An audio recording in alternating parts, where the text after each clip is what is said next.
Malgré un léger sursaut en début de matinée, le CAC 40 creuse ses pertes. L'incertitude politique en France avec l'annonce d'élections anticipées pèse sur les marchés qui s'interrogent notamment sur la teneur des orientations économiques et fiscales en cas de changement majeur à la tête du pays. Le CAC 40 termine la séance sur une baisse de 1,33% vers les 7 789 points dans un volume d'échange de 2,8 milliards d'euros à la clôture. Le climat politique actuel continue également d'avoir un impact sur les taux longs, si bien que l'écart entre le taux auquel la France emprunte sur les marchés à 10 ans et celui auquel empruntent nos voisins allemands est au plus haut depuis 2020. Pour rappel, cet écart, aussi appelé spread, est un indicateur qui mesure la confiance des investisseurs dans la capacité du pays à honorer sa dette. Au chapitre des valeurs, ce sont toujours les bancaires qui continuent de souffrir.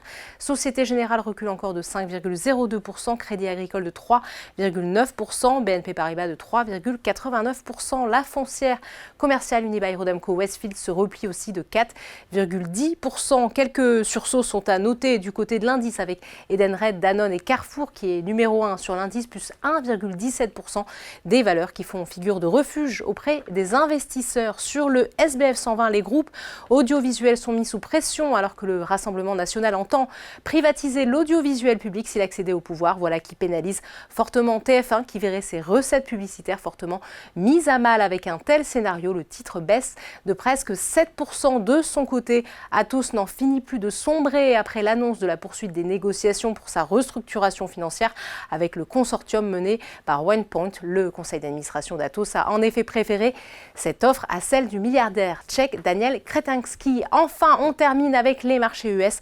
Wall Street a débuté la séance en territoire négatif. Les investisseurs optent pour la prudence à la veille de la décision de la Fed sur les taux. Voilà, c'est tout pour ce soir, mais n'oubliez pas, toute l'actualité économique et financière est sur Boursorama.